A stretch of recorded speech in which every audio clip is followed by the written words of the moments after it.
আসসালামু আলাইকুম। শুনছেন সংবাদ শিরোনাম। আশুগঞ্জে 3 ডাকাত গ্রেপ্তার।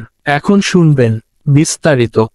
ব্রাহ্মণবাড়িয়ায় আশুগঞ্জের ডাকাতির প্রস্তুতিকালে 3 ডাকাতকে গ্রেপ্তার করেছে পুলিশ।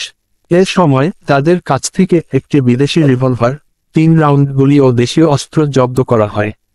আজ 7 ডিসেম্বর শনিবার ভোররাতে পুলিশ উপজেলার দুর্গাপুর গ্রামের মেঘনা নদীর তীরের এক পরিত্যক্ত ইটের ভাটায় অভিযান চালিয়ে তাদেরকে গ্রেপ্তার করা হয়।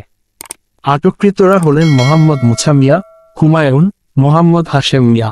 মুছা মিয়া ও হুমায়ুন দুর্গাপুর ও হাশেম মিয়া বাহাদুর গ্রামের বাসিন্দা।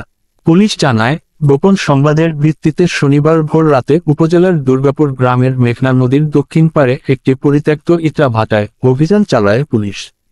এ সময় ডাকাতির প্রস্তুতিকালে 3 ডাকাতকে অস্ত্রসহ গ্রেপ্তার করা হয়।